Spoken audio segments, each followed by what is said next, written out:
بسم اللہ الرحمن الرحیم۔ اگر تمہیں پتہ چل جائے کہ تمہارا رزق اللہ کے پاس ہے تو تم رزق تلاش نہ کرو بلکہ اللہ کو تلاش کرو جس کے پاس تمہارا رزق ہے۔ جب نیت کچھ اور ہو اور عمل کچھ اور ہو تو پھر قسمت کبھی نہیں بدلتی۔ ہم لوگ اپنی نیت لوگوں سے چھپا سکتے ہیں، اس سے نہیں جس نے ہم کو بنایا ہے۔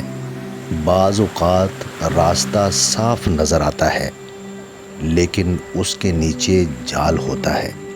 تمہاری بربادی کے لیے ضروری نہیں کہ کوئی بد دعا ہی دے، اس کے لیے تمہاری اپنی نیت، اپنی سوچ اور اپنی زبان ہی کافی ہے۔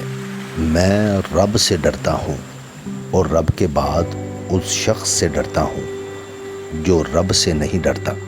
بہترین لوگ بہترین نیت رکھتے ہیں جس کی وجہ سے رب ان کے تمام کاموں کو سنوار دیتا ہے، اور جس کام کو رب سنوار دے اسے کوئی کیسے بگاڑ سکتا ہے۔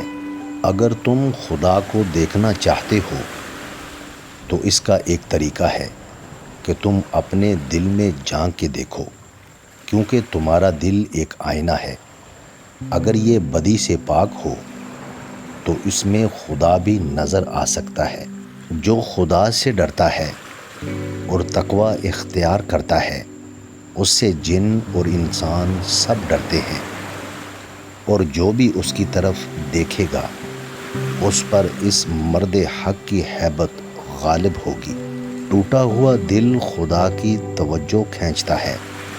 خوش نصیب ہے وہ روح جو خدا کے لیے روتی ہے۔ پرسکون وہ ہے جس کو کم یا زیادہ کی فکر نہیں۔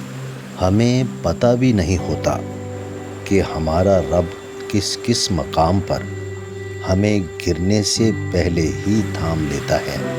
وہ شخص اپنے آپ پر بڑا ظلم کرتا ہے جو پورے دن اور رات میں ایک بار بھی استغفار نہیں کرتا۔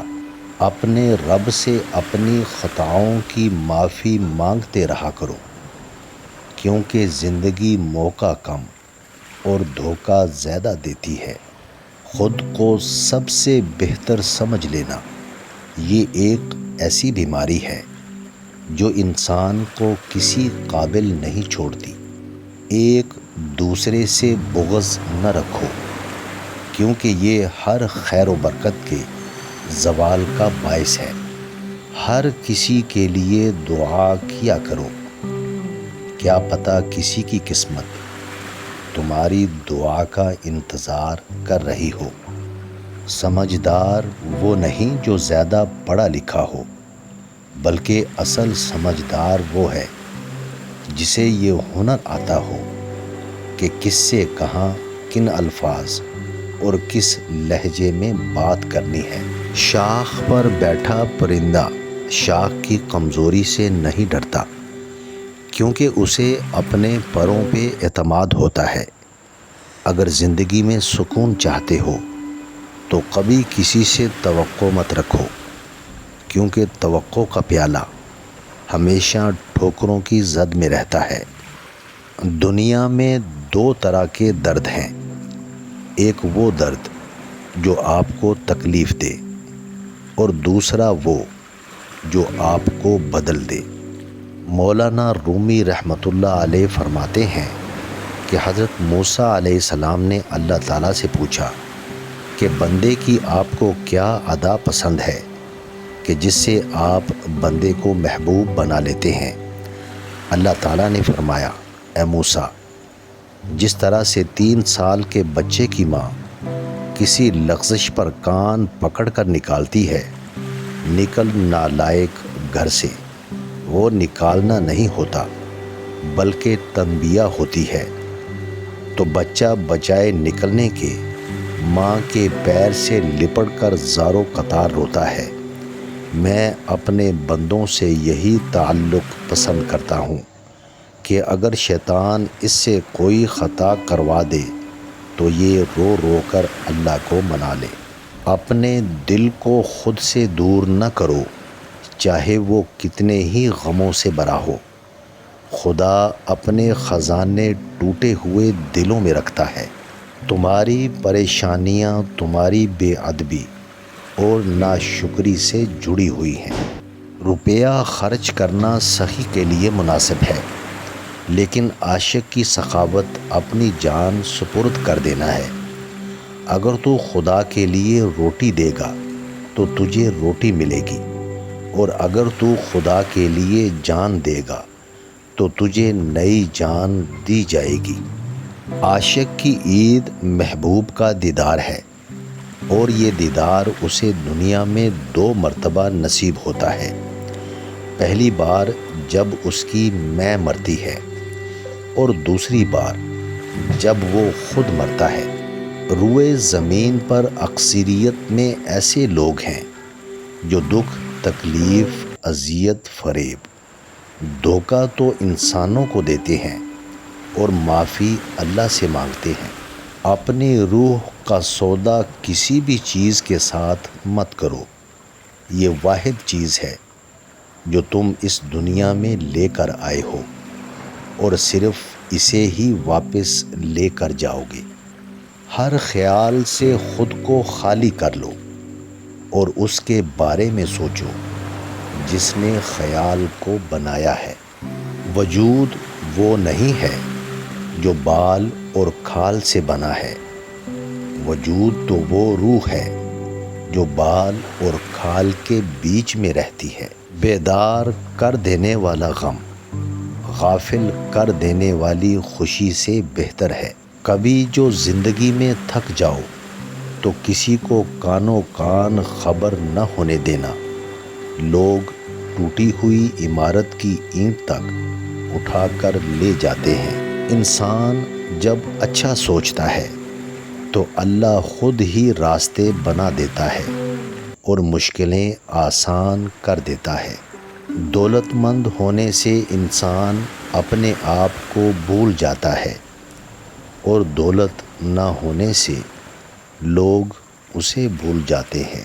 تم خوش ہو یا تکلیف میں ہو، سب سے پہلے اپنی بات اللہ کو بتایا کرو۔ الحمدللہ کہنے کی عادت ڈالو، کیونکہ اللہ شکر گزاروں سے بڑی محبت کرتا ہے۔ جمعہ کا دن بھی کتنا افضل ہوتا ہے کہ اس دن جہنم کی آگ نہیں جلائی جاتی۔ یا اللہ اس نیک دن کے صدقے ہمارے گناہوں کو بخش دے۔ تقدیر کے لکھے سے چھٹکارا حاصل کرنے کا راستہ فقط عاجزی اور انکساری ہے۔ بہترین آنکھ وہ ہے جس سے انسان اپنے اندر جھانک سکے۔ کبھی ماں باپ یاد آئیں تو بہن بھائی مل کر بیٹھا کرو۔ کسی کے چہرے پر ماں مسکراتی نظر آئے گی تو کسی کے لہجے پر باپ۔ اللہ الصمد 313 مرتبہ پڑھے، اور 313 مرتبہ پڑھنے کے بعد میں اول و آخر 3 مرتبہ درود شریف پڑھ لے۔ کہا گیا ہے کہ اللہ تبارک و تعالی اس کے اٹھنے سے پہلے آپ کی ساری مرادیں پوری ہوں گی۔ رسول اللہ صلی اللہ علیہ وسلم نے ارشاد فرمایا، جب میرے دل پر غبار سا چھا جاتا ہے تو میں اس خفیت کے ازالے کے لیے ایک دن میں 100 بار اللہ سے استغفار کرتا ہوں۔ عبادت کا کوئی اصول نہیں ہے، وہ ہر اس آواز کو سنتا ہے جو مخلص دل سے نکلی ہو۔ رسول اللہ صلی اللہ علیہ وسلم نے ارشاد فرمایا، صدقہ کر لو، کیونکہ تم پر ایک ایسا زمانہ بھی آنے والا ہے جب ایک آدمی اپنے مال کا صدقہ لے کر نکلے گا، لیکن اسے کوئی قبول کرنے والا نہیں ہوگا۔ خدا سے جب بھی دعا مانگو تو مقدر مانگو، عقل نہیں، کیونکہ میں نے بہت سے عقل والوں کو مقدر والوں کے در پر دیکھا ہے۔ یہ کبھی نہ سوچنا کہ اللہ مجھے ہی کیوں آزماتا ہے، بلکہ یہ سوچنا کہ اللہ انہی کو آزماتا ہے۔ جن سے وہ محبت کرتا ہے۔ رسول اللہ صلی اللہ علیہ وسلم نے ارشاد فرمایا، موت ڈرنے کی چیز ہے، لہٰذا جب تم جنازہ دیکھو تو کھڑے ہو جاؤ۔